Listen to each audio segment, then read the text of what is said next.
Dear student, welcome to the DTS technical. हम पढ़ रहे हैं प्रोबेबिलिटी। प्रोबेबिलिटी में हमने बहुत सारी चीज़ें पढ़ ली हैं, जैसे कंडीशनल प्रोबेबिलिटी। कंडीशनल प्रोबेबिलिटी से ही related multiplicative law of probability, उसी से हमने ड्राइव किया था इंडिपेंडेंट इवेंट्स की प्रोबेबिलिटी, और उसी चेन को आगे बढ़ाते हुए हम स्टार्ट करेंगे आज इंडिपेंडेंट इवेंट में ही। आगे हम पढ़ेंगे कि दोनों एक साथ इवेंट दोनों एक साथ हो जाए, ए ना हो तो बी हो, अल्टरनेट वो चले, दोनों का सिलेक्शन हो जाए। तो ऐसे ही कुछ इंटरेस्टिंग टॉपिक के साथ आज हम हाजिर हैं, तो डीटीएस टेक्निकल में बने रहिए। फर्स्ट क्वेश्चन लेते हैं। A man and his wife appear for an interview for two post. एक आदमी और उसकी वाइफ दोनों के सिलेक्ट होने के, जो इंटरव्यू में सिलेक्ट होने की जो पॉसिबिलिटी है, प्रोबेबिलिटी है, वो दे रखी है। Husband selection is 1/7 and wife selection is 1/5। तो हम क्या करेंगे यहाँ पे, let A be the probability of husband selection. हमने मान लिया कि जो ए प्रोबेबिलिटी है वो किसकी है, उसके हस्बैंड के सिलेक्शन की है। सो प्रोबेबिलिटी ऑफ ए क्या हो जाएगा, 1/7। ठीक है, फिर हम मानेंगे let B be the probability of wife selection. उसकी वाइफ के सिलेक्ट होने की जो प्रोबेबिलिटी है उसको हमने भी मान लिया, एंड वो किसके इक्वल है, 1/5 के इक्वल है। Then find the probability that both will be selected, कि दोनों क्या हो जाए, सिलेक्ट हो जाए। मतलब क्या है, ए भी सिलेक्ट हो जाए और बी भी सिलेक्ट हो जाए। तो इंडिपेंडेंट है तो दोनों की प्रोबेबिलिटी क्या आ जाएगी, प्रोडक्ट आ जाएगा दोनों का, P A into P B. So P A हमारे पास 1/7 है एंड पी बी कितना है, 1/5 है, एंड आंसर विल बी 1/35। ठीक है, फिर कह रहा है only one of them is selected, कि उनमें से एक ही सिलेक्ट हो। तो इसका मतलब क्या है कि जब ए सिलेक्ट होगा तो बी सिलेक्ट नहीं होगा, जब बी सिलेक्ट होगा तो ए सिलेक्ट नहीं होगा। अब ए के सिलेक्ट होने की प्रोबेबिलिटी 1/7 है, देन ए के सिलेक्ट ना होने की प्रोबेबिलिटी क्या आ जाएगी, 1/7, दिस इज 6/7। ठीक है, और बी के सिलेक्ट होने की 1/5 है। अब बी के सिलेक्ट ना होने की प्रोबेबिलिटी क्या आ जाएगी, 4/5 आ जाएगी। ठीक है, अब हमें क्या चाहिए कि उन दोनों का सिलेक्शन ना हो। ठीक है, तो हम यहाँ पे मान लेते हैं इवन प्रोबेबिलिटी है, let even be the probability that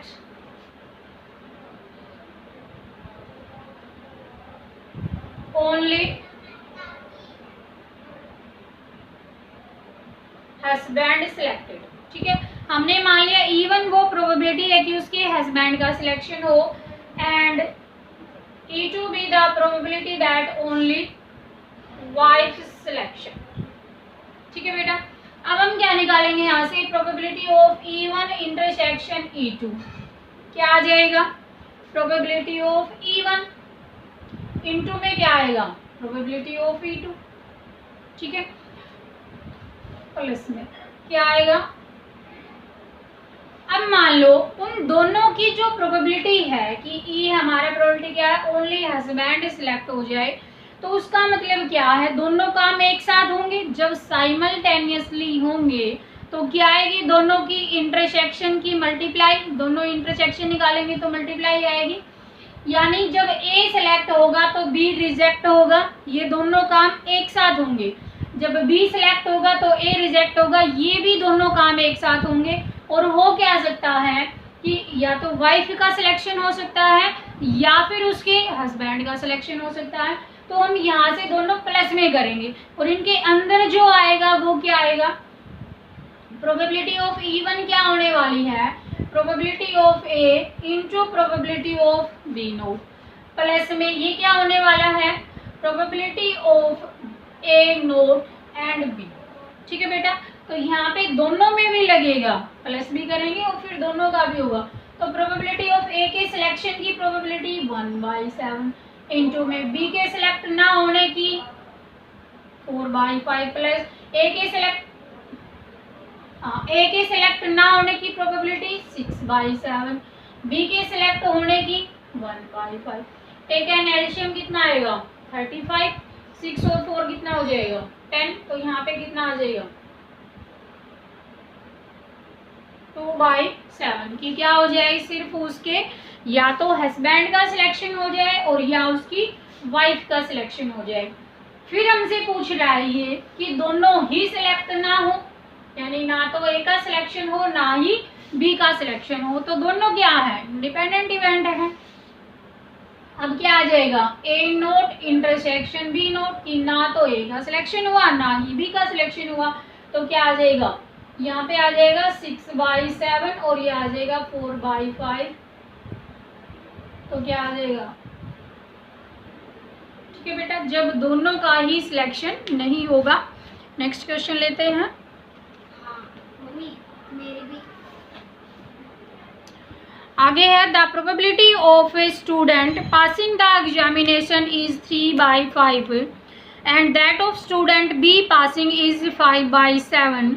Assuming the two event A pass and B pass are independent, then find the probability that only A passing the exam।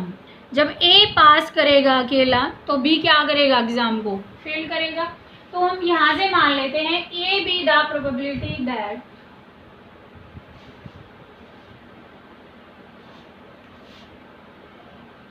A passing the exam, ठीक है। तो probability of ए कितनी आ जाएगी यहाँ से 3/7। Let B be the probability that B passing the exam, ठीक है। तो प्रोबेबिलिटी ऑफ बी क्या आ जाएगी यहाँ से 5/7, ठीक है बेटा। अब कह रहा है कि only A passes the exam, A क्या कर जाए एग्जाम को पास कर जाए। तो बेटा जब ए एग्जाम को पास करेगा तो बी एग्जाम को क्या करेगा फेल करेगा। तो प्रोबेबिलिटी ऑफ ए के पास होने की प्रोबेबिलिटी 3/7 एंड बी के फेल होने की प्रोबेबिलिटी क्या आ जाएगी 2/7। 1 में से सब्ट्रैक्ट कर देंगे तो ये क्या आ जाएगा 2/7, ठीक है बेटा, ये आंसर आ जाएगा। नेक्स्ट कह रहा है only one of them passing the examination, कि उनमें से कोई एक एग्जाम को पास कर जाए। अब इसने कंडीशन नहीं बताई कि वो ए एग्जाम को पास करेगा या बी एग्जाम को पास करेगा। तो हम ये भी कह सकते हैं कि ए ने एग्जाम को पास कर लिया बी एग्जाम में फेल हो गया। हम ये भी कह सकते हैं कि बी एग्जाम में पास हो गया और ए एग्जाम में फेल हो गया, दोनों ही चांस हो सकते हैं। तो पहले में आपके पास क्या आएगा 3/7 एंड बी क्या हो गया फेल हो गया तो 2/7 प्लस बी पास हुआ तो 5/7 एंड ए फेल हुआ तो प्रोबेबिलिटी ऑफ ए नोट क्या आ जाएगी 4/7, दिस इज 4/7, ठीक है। एलसीएम कितना आएगा 49, 3 2 जा 6 प्लस 5 2 जा 5 4 जा 20 एंड दिस इज 26/49, ठीक है।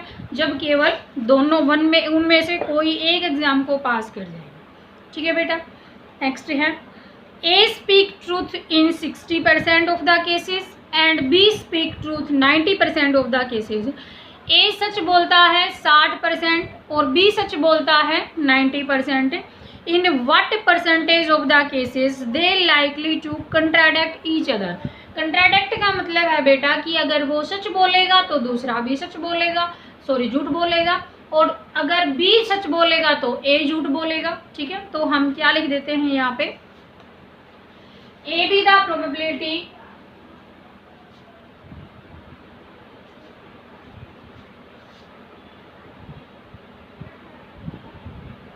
स्पीक ट्रूथ,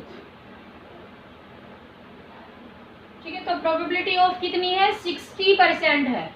अब परसेंट हर 100 पे होगा, ठीक है।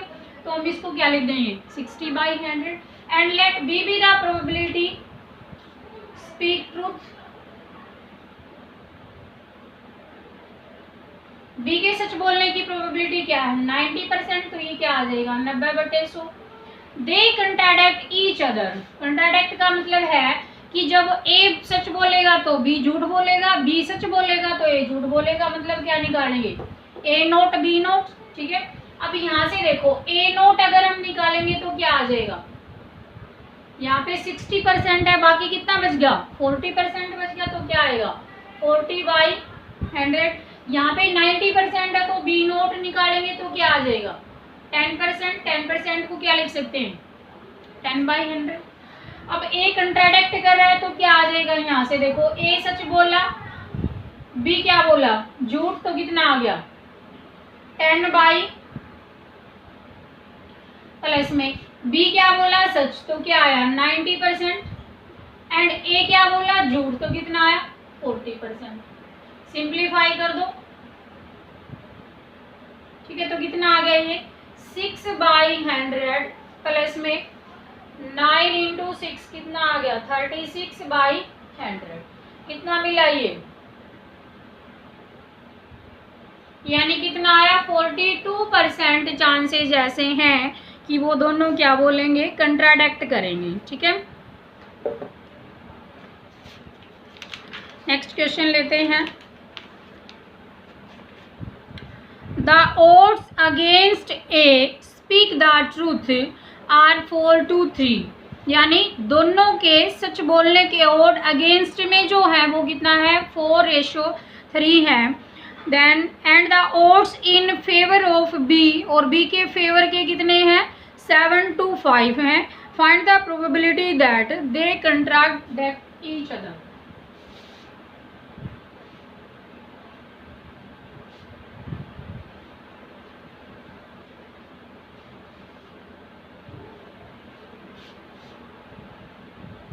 odds इन फेवर कितना दे रखा है 4:3 दे रखा है, यानी ए के फेवर में कितना है 4, अगेंस्ट में कितना है 3, तो टोटल कितना है यहाँ पे 7। तो प्रोबेबिलिटी ऑफ ई के फेवर की प्रोबेबिलिटी क्या आ जाएगी 4/7, एंड प्रोबेबिलिटी ऑफ एफ इसके अगेंस्ट की देखेंगे तो कितनी आ जाएगी 3/7। ठीक है, फिर आते हैं, अगर आपके पास प्रोबेबिलिटी है, ये तो किसकी है ए की है, ए के अगेंस्ट में और ए के फेवर में। बी की क्या कह रहा है बी स्पीक ट्रूथ 7-5, ये किसके दे रखे हैं odds इन,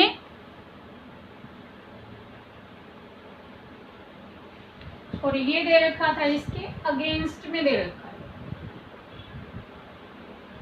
ठीक है, तो फेवर का कितना हो जाएगा 3 और अगेंस्ट का कितना हो जाएगा 4। ठीक है, क्योंकि अगेंस्ट वाला पहले मिलेगा, फेवर वाला बाद में मिलेगा। तो यहाँ पे फेवर का निकालोगे पहले तो 3/7, अगेंस्ट का निकालोगे तो 4/7। ठीक है, odds इन फेवर ये ए का है, odds इन फेवर क्या दे रखा है 7-5। ठीक है, अब 7 इसके किस में होगा फेवर में होगा, तो प्रोबेबिलिटी ऑफ E1 मान लो क्या आ जाएगी यहाँ से 7/12, और प्रोबेबिलिटी ऑफ E यहाँ पे E नोट मान लो, और यहाँ पे F मान लो, और यहाँ पे F नोट मान लो। ठीक है, तो क्या आ जाएगी ये 5/12। ठीक है, ये B की है, यानी B के फेवर का है ये, और ये B के अगेंस्ट का है। अब क्या चाहिए इसको कि वो क्या करे, इसको कंट्राडिक्ट करे। कंट्राडिक्ट का मतलब है कि जब A सच बोलेगा, ठीक है, तो B क्या बोलेगा झूठ बोलेगा, है ना, प्लस में जब F सच बोलेगा तो ये क्या बोलेगा E झूठ बोलेगा। ये तो हो सकते हैं ना।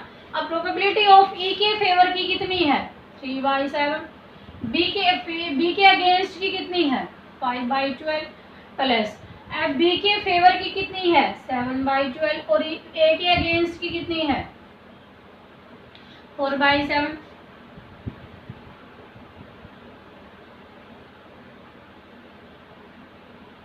ठीक है, कितना आ जाएगा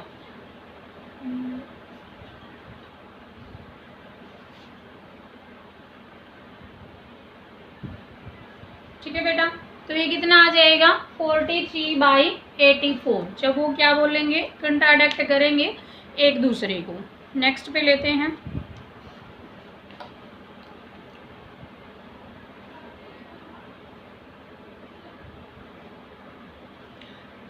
The probability of hitting a target by 3 marksmen are 1/2, 1/3 and 1/4 respectively.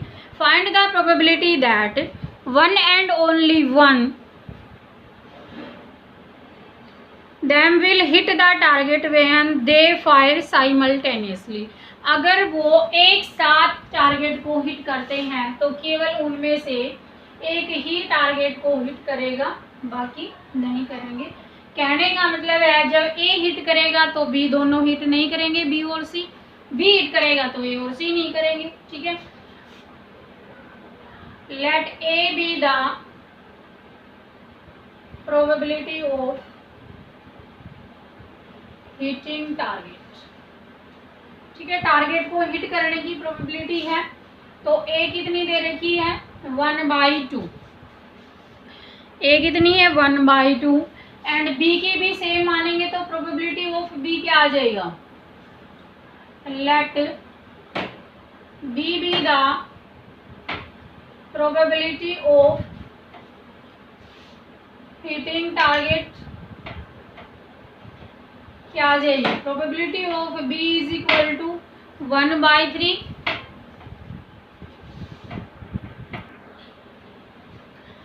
And let C be the probability of hitting target। C क्या दे रखी है यहाँ पे 1/4, तो प्रोबेबिलिटी ऑफ C क्या आ जाएगी 1/4। ठीक है, अब ये तो है इनके सबके हिट करने की प्रोबेबिलिटी। अगर हम ये निकाल दें कि A टारगेट को हिट ना करे उसकी प्रोबेबिलिटी क्या है 1/2, बी टारगेट को हिट ना करे उसकी प्रोबेबिलिटी क्या है, दिस इज 2/3 एंड यहाँ पे अगर सी टारगेट को हिट नहीं करेगा तो प्रोबेबिलिटी ऑफ सी नॉट क्या आ जाएगा 3/4। सबको हम 1 में से सब्ट्रैक्ट कर देंगे एंड फिर कह रहा है one and only one of them will hit the target. इनमें से केवल एक ही टारगेट को हिट कर सकता है। मतलब या तो हम क्या कह दें कि ए ने टारगेट को हिट कर लिया तो बी और सी ने टारगेट को हिट नहीं किया, प्लस में हमने टारगेट किससे हिट करवाया बी से, बाकी ए और सी ने टारगेट को हिट नहीं किया, प्लस में अब की बार टारगेट हिट किसने किया सी ने, ए ने भी नहीं किया और बी ने भी नहीं किया। तो क्या आ जाएगा यहाँ से, ये सब निकाल देंगे तो प्रोबेबिलिटी ऑफ ए क्या है यहाँ पे 1/2, बी नोट कितना दे रखा है 2/3 एंड सी नोट कितना दे रखा है 3/4 प्लस बी क्या आ जाएगा, probability of B 1/3, probability of 1/2 and probability of C note this is 3/4 plus probability of C कितना है 1/4, प्रोबेबिलिटी ऑफ ए नोट कितना है 1/2 एंड बी नोट कितना है 2/3 एंड दिस इज एलसीएम लो कितना आएगा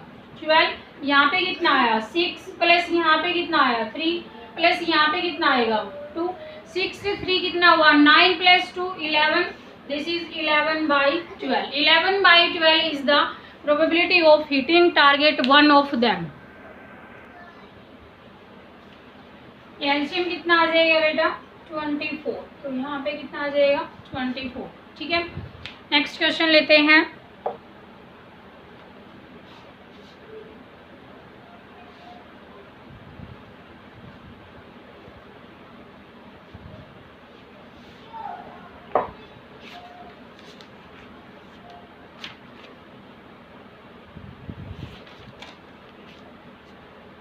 A student take examination in 4 subject A, B, C and D. His chance of passing in A is 4/5 and B in 3/4, C is 5/6 and D is 2/3. To qualify, he must pass in A and at least in 2 other subject. Then what is the probability that he qualify the exam? अब देखो 4 student हैं, ठीक है, student है एक जिसने 4 subject का paper दिया है और वो एग्ज़ाम को पास करना चाह रहा है, और एग्ज़ाम को जब पास करेगा तो ए को तो कंपलसरी है उसको कि पास होना ही होना पड़ेगा, बाकी किसी और सब्जेक्ट में, 2 सब्जेक्ट में वो पास हो सकता है, 2 सब्जेक्ट वो कुछ भी हो सकते हैं, ठीक है। तो let A B C and D be the probability that student pass in examination. ठीक है बेटा, ए बी सी डी की हमने प्रोबेबिलिटी मानी कि वो एग्जामिनेशन को पास कर लेगा। सो प्रोबेबिलिटी ऑफ ए दे रखी है 4/5 एंड प्रोबेबिलिटी ऑफ बी दे रखी है 3/4 एंड प्रोबेबिलिटी ऑफ सी दे रखी है 5/6 एंड प्रोबेबिलिटी ऑफ डी दे रखी है 2/3। ठीक है, ये सब प्रोबेबिलिटी है। अब हमसे कह रहा है कि प्रोबेबिलिटी निकालो कि वो एग्जाम को पास कर जाए। पास इन एग्जामिनेशन, ए सब्जेक्ट में उसको पास होना ही होना पड़ेगा, बाकी किन्हीं 2 सब्जेक्ट में वो पास हो सकता है। तो देखो प्रोबेबिलिटी हमारे पास ई हमने मान लिया, let E be the probability that he pass in examination. ठीक है, हमने माना कि वो एग्जाम में पास हो जाएगा, सो प्रोबेबिलिटी ऑफ ई क्या आ जाएगी, ए में तो उसको पास होना ही होना है। ठीक है, अब बी में हो जाए, सी में हो जाए, डी में चाहे वो फेल हो जाए तब भी वो एग्जाम में पास रहेगा। प्लस ये एक तो ये चांस हो सकता है कि वो पास हो गया, दूसरा चांस ये हो सकता है ए में तो उसको पास रहना ही रहना है, बी में भी पास हो जाए, सी में फेल हो जाए और डी में पास हो जाए तब भी वो पास है। प्लस प्रोबेबिलिटी ऑफ ए, अब की बार अगर वो बी में फेल हो जाए, सी में पास हो जाए और डी में भी पास हो जाए तब भी वो एग्जाम में पास है। एंड लास्ट, अगर वो चारों में पास हो जाएगा तब भी वो एग्जाम में क्या रहेगा, पास रहेगा। तो ये 4 पॉसिबिलिटीज हैं आपके पास कि वो एग्जाम में क्या हो जाए, पास। अब देखो प्रोबेबिलिटी ऑफ ए है के पास होने की है, प्रोबेबिलिटी ऑफ ए नो, ए के पास ना होने की प्रोबेबिलिटी क्या आ जाएगी, 1/5। बी के पास ना होने की प्रोबेबिलिटी क्या आ जाएगी, 1/4। सी के पास ना होने की प्रोबेबिलिटी क्या आ जाएगी, 1/6। और डी के पास ना होने की प्रोबेबिलिटी क्या आ जाएगी, 1/3। सब वैल्यूज हैं तो यहाँ पे पुट कर दो, क्या आएगा देखो। Probability of A 4/5, 4/5। बी की कितनी है, 3/4 and probability of C 5/6 and D not, this is 1/3। Plus probability of A 4/5, probability of B 3/4 and probability of C not, C not की देखो क्या है, सी नोट की 1/6 एंड डी की कितनी है, 2/3। प्लस में पी ए कितना है, 4/5, बी नोट कितना है, बी नोट कितना है, 1/4। ठीक है, सी कितना है, 5/6 एंड डी कितना है, 2/3। प्लस में ये क्या आ जाएगा, 4/5, बी कितना है, 3/4 और ये कितना आ जाएगा, सी कितना है, 5/6 और क्या है, 2/3। डी का डी नोट, डी यस 2/3। ठीक है बेटा, ये सब है आपके पास। कुछ कट रहा है तो काट दो, 5 से 5 गया, 4 से 4 गया, 3 से 3 गया। ठीक है, 3 से 3 गया, 4 से 4 गया। अब क्या बचा यहाँ पे, 5 से 5 गया, 4 से 4 गया, 2 से 3 गया, 4 से 4, 5 से 5, 3 से 3, 2 से 3। ठीक है, कितना बचा यहाँ पे, सब कुछ कैंसिल आउट हो गया, क्या बचा, 1/6। प्लस यहाँ पे सब कुछ कैंसिल आउट हुआ, 2 से 3 कितना बचा, 1/5 इंटू 3। प्लस यहाँ पे सब कुछ कैंसिल आउट हुआ, 4 से 4, 5 से 5, 2 से 3, तो ये कितना बचा, 1/3 इंटू 3। प्लस में यहाँ कितना बचा, 4 से 4 गया, 5 से 5, 3 से 3, 2 से 3, तो ये कितना बचा 1/3। ठीक है, तो एलसीएम में क्या आ सकता है, एक तो 6 आ सकता है, एक 5 आ सकता है और एक 3 आ सकता है ना। यहाँ पे 6 अगर कट गया तो कितना बचा, यहाँ पे अगर ये बच गया कट गया तो कितना बचा यहाँ पे 6, प्लस में यहाँ पे 9 यहाँ से चला जाएगा तो कितना बचेगा 10, प्लस में यहाँ पे 3 बच गया तो कितना बचा। ठीक है, तो ये कितना हुआ 40, 50 और 61, और ये कितना है।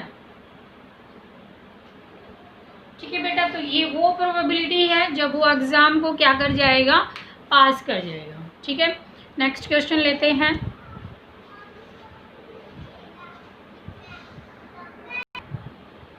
देखो क्या है, ए bag contain 4 white ball and 2 black ball, another bag contain 3 white and 5 ball। अब देखो फर्स्ट बैग है, फर्स्ट बैग में क्या है, 4 कैसी हैं, व्हाइट बॉल है और 2 ब्लैक है। 4 क्या है, व्हाइट एंड 2 क्या है, ब्लैक। सेकंड बैग है, सेकंड बैग में क्या है,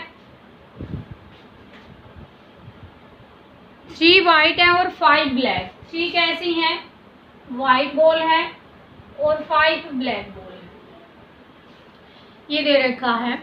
आगे कह रहा है if 1 ball is drawn from each bag, अगर हर एक बैग में से हम एक बॉल उठा दें, then find the probability that both are white, दोनों बॉल कैसी आ जाए, वाइट आ जाए।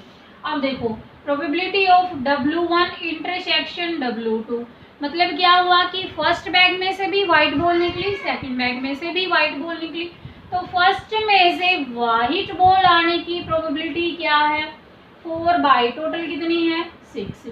सेकंड में से व्हाइट बॉल आने की प्रोबेबिलिटी कितनी है 3/, टोटल कितने हैं 8, 3/8। तो दोनों की मल्टीप्लाई कर दो, 4/6 एंड 3/8, 4 2 जा 3 2 जा, तो क्या आंसर आ जाएगा 1/4। ठीक है, आगे कह रहे हैं बोथ आर ब्लैक, दोनों ही बॉल कैसी हो जाएं, ब्लैक हो जाएं। तो पहले बैग में से भी ब्लैक बॉल आई होगी और दूसरे में से भी कैसी बॉल आई होगी, ब्लैक बॉल आई होगी। तो पहले में से ब्लैक बॉल आने की प्रोबेबिलिटी क्या है 2/6 और दूसरे में से ब्लैक बॉल आने की प्रोबेबिलिटी क्या है 5/8, दोनों की मल्टीप्लाई कर दो, दिस इज 2/6 एंड 5/8, 2 से ये गया 4, 5/24। ठीक है, अब आगे कह रहा है 1 is white and other is black, एक क्या आ जाए वाइट आ जाए और एक क्या आ जाए ब्लैक आ जाए। अब बेटा ये भी हो सकता है कि पहले में से वाइट आ गई, दूसरे में से ब्लैक आ जाए, प्लस में अब ये भी हो सकता है कि पहले में से क्या आ जाए ब्लैक आ जाए, दूसरे में से क्या आ जाए वाइट आ जाए। पहले में से वाइट आने की प्रोबेबिलिटी 4/6, दूसरे में से ब्लैक आने की प्रोबेबिलिटी 5/8, प्लस पहले में से ब्लैक आने की प्रोबेबिलिटी 2/6 एंड दूसरे में से वाइट आने की प्रोबेबिलिटी 3/8, कितना आया 48, कितना आया यहाँ से 26/48, 2 से कैंसिल आउट कर दो तो कितना आ जाएगा। ठीक है बेटा, तो ये आपके पास क्या आ जाएगा आंसर। नेक्स्ट क्वेश्चन लेते हैं। देखो क्या है, A and B throw a die alternatively till one of them get a 6 and win the game. Find their respective probability of winning A if A start first. अब देखो क्या कह रहे हैं, A और B दोनों हैं, दोनों गेम खेलते हैं और वो एक डाई को थ्रो करते हैं। ठीक है, अल्टरनेटिवली आता है, जैसे पहले A चलेगा, फिर उसके बाद B चलेगा, फिर A चलेगा, फिर B, फिर A, फिर B, ऐसे अल्टरनेटिवली यानी एक के बाद एक चलते हैं नंबर। अब कहता है कि अगर डाई के ऊपर 6 आ जाएगा तो गेम को जीत जाएंगे। ठीक है, और जैसे ही गेम को जीतेंगे फिर ए की बारी आएगी, फिर बी की बारी आएगी। ऐसे कह रहा है कि जो स्टार्ट करना है वो ए से करना है। मतलब क्या हुआ कि विनिंग की जो प्रोबेबिलिटी है वो क्या है कि 6 आ जाए। अब डाई पे 6 आने की प्रोबेबिलिटी क्या है प्रोबेबिलिटी ऑफ ई क्या आ जाएगी 1/6, ठीक है। और प्रोबेबिलिटी ऑफ ई नोट क्या आ जाएगी 5/6, ठीक है। तो हम क्या मानेंगे, let E be the probability of winning the game, ठीक है। ई हमने वो प्रोबेबिलिटी मानी कि वो गेम को जीत गए, तो क्या आ जाएगा आपके पास प्रोबेबिलिटी ऑफ ई क्या आएगी 1/6 and probability of E note क्या आएगा यहाँ से 5/6। अब कह रहा है कि जो स्टार्ट करना है वो किससे करना है, ए से। मतलब क्या हुआ, प्रोबेबिलिटी ऑफ ई, ठीक है। पहले ए ने खेला, ठीक है, ए जीत गया। अब जैसे मान लो मैंने डाई को उछाला, मेरा 6 आ गया, मैं गेम जीत गई। अब प्लस में फिर क्या आएगा, ए खेलेगा, ए का मान लो 6 नहीं आया तो वो गेम लूज करेगा। फिर बी की टर्न आएगी, अब बी भी लूज करेगा, तो हम किसको जिताएंगे, ए को। यहाँ पे पहले हम क्या लिखेंगे, विनिंग ऑफ ए, ठीक है। एक पाई में सिर्फ हम एक बार में ए को ही जिताएंगे, फिर हम निकालेंगे बी के जीतने की। तो यहाँ पे ए से स्टार्ट हुआ तो ए को ही जिताना है हर बार। प्लस में फिर हम यहाँ पे लिखेंगे ए नहीं जीता, बी नहीं जीता, फिर ए नहीं जीता, फिर बी नहीं जीता, फिर 5वीं पोजीशन पे आके कौन जीतेगा, ए जीतेगा। प्लस ऐसे ही फिर ए चलेगा, नहीं जीता, फिर बी नहीं जीता, फिर ए नहीं जीता, फिर बी नहीं जीता, फिर ए नहीं जीता, फिर बी नहीं जीता, फिर ए जीतेगा। यानी यहाँ पे फर्स्ट पे जीता, थर्ड पे जीतेगा, फिर 5th पोजीशन पे, फिर ऐसे ही 7th पे, फिर ऐसे ही 9th पोजीशन पे, ऐसे हम ए को जिताते चले जाएंगे। अब यहाँ पे हमारे पास सबकी वैल्यू है प्रोबेबिलिटी ऑफ ए के जीतने की प्रोबेबिलिटी आपके पास क्या है 1/6 प्लस में यहाँ पे क्या आ जाएगा, ए के ना जीतने की प्रोबेबिलिटी क्या है, ना जीतने की प्रोबेबिलिटी क्या है 5/6, वो चाहे ए हो वो चाहे बी हो, ठीक है। प्रोबेबिलिटी ऑफ बी नोट क्या आ जाएगी, वही 5/6, और ए के जीतने की क्या आएगी 1/6, ठीक है। Plus probability of A note 5/6, 5/6, 5/6, 5/6 and again क्या आएगा 1/6, ऐसे ही चलता जाएगा, ठीक है। और ये अगर देखें तो ये कैसा लग रहा है आपको, एक जीपी सीरीज लग रही है कि नहीं, और कैसी है, इनफाइनाइट जीपी है। तो बेटा अगर आपको याद हो a plus A R square up to अगर ये इन्फिनिटी तक जाता था तो सम क्या होता था उसका a/1 माइनस आर। ए क्या होती थी वहां पे फर्स्ट टर्म, और आर क्या होता था कॉमन रेशियो, ठीक है। अब यहाँ पे देखो ए क्या है आपके पास 1/6 और r क्या आ जाएगा, इसको डिवाइड करेंगे यहाँ से तो 1/6 से 1/6 कट जाएगा तो कितना आएगा 25/36 आएगा कि नहीं यहाँ पे। अब देखो सबकी वैल्यू पुट कर दो यहाँ पे, a की वैल्यू 1/6, 1 माइनस आर 25/36, अब ये आया 1/6, यहाँ पे 36 माइनस 25/36 से 36 कहाँ चला जाएगा ऊपर, तो यहाँ पे कितना बचा 6 से 6 यहाँ पे आ जाएगा, तो 6 बाई कितना बचा यहाँ पे 11। तो ए के जीतने की जो प्रोबेबिलिटी है वो कितनी है 6/11 है, ठीक है। अब बी के जीतने की प्रोबेबिलिटी क्या आ जाएगी, ए के जीतने की प्लस बी के जीतने की, दोनों की प्रोबेबिलिटी क्या होती है 1। अब ए के जीतने की प्रोबेबिलिटी क्या है 6/11 प्लस में बी के जीतने की हमें चाहिए और ये 1 है तो बी के जीतने की क्या आ जाएगी 1 minus 6/11 that is equal to क्या आ जाएगा 5/11, ठीक है बेटा। तो ये है आपके पास अल्टरनेट जिसमें हम या तो ए को जिताएंगे या फिर बी को जिताएंगे, गेम अल्टरनेट चलता जाएगा। तो सम ऑफ जीपी आपको याद होना चाहिए कि सम ऑफ जीपी हम +1 में हमने पढ़ा था, sum of GP at infinite term, जब उसमें इनफाइनाइट टर्म होंगी तो हम कैसे निकालेंगे। तो बेटा आज के लिए इस वीडियो में इतना ही, नेक्स्ट फिर आते हैं, थैंक यू।